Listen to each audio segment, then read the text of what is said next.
ल हेर्नु साथीहरु यो ऊ चाहिँ अहिले सुभाष नेमाङको छोरा सुभाङ नेमाङ हुनुहुन्छ हैन। उहाँ चाहिँ अहिले जनप्रतिनिधि भनेको एकदम देशको लागि चाहिने जनप्रतिनिधि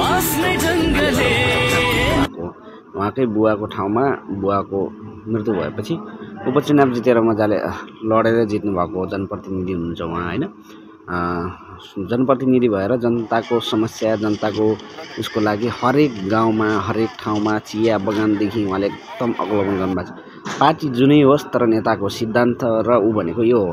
अब चाहिँ एमाले हाँक्ने एमालेको नेताको अग्रसर ल्याउने पालो भनेको सुभाष नेमाङको जस्तो लाग्छ मलाई। त्यस्तै नेता चाहिँ नेपालभरिमा सबै युवा नेताहरू जन्मेर सक्रिय भएर देश चाहिँ विकास छिटोभन्दा छिटो गर्दा राम्रो हुन्छ हैन। यो पार्टी त्यो पार्टी भन्दा पनि देशको लागि चाहिँ गर्ने नेताले चाहिँ यो छ है।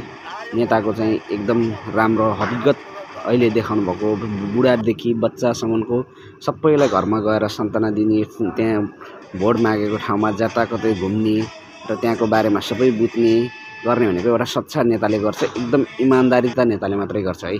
अरूले चुनाव जितेर वर्ष दिनसम्म गाउँ हेर्न नजाने 5 वर्षमा एकचोटि जाने चुनाव हारेपछि फेरि जाने गर्ने चाहिँ गर्छ नि। तर यहाँले चाहिँ एकदम छ। त्यसको लागि चाहिँ म उहाँलाई एकदम हृदयदेखि धन्यवाद। त्यस्तै नेता हाम्रो नेपालमा युवा नेता जर्जी पनि सक्रिय हुन् जन्मिउन् हैन। चुनाव जितेर जाँदा पनि नजाने कुरै नगर्ने बजेटै नउठाउने नेतालाई के काम भोट दिएर यस्ता नेतालाई चाहिँ सबैले माया गर्नुपर्छ सबैले साथ दिनुपर्छ है।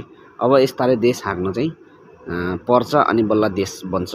हरेक क्षेत्र हरेक ठाउँमा चाहिँ यस्तो नेता युवा नेता सक्रिय नेता एकदम सक्षम नेता चाहिन्छ है हामीलाई चाहिँ। यस्तो गऱ्यो भने चाहिँ देश चाँडै नै विकसित हुन्छ राम्रो पनि हुन्छ।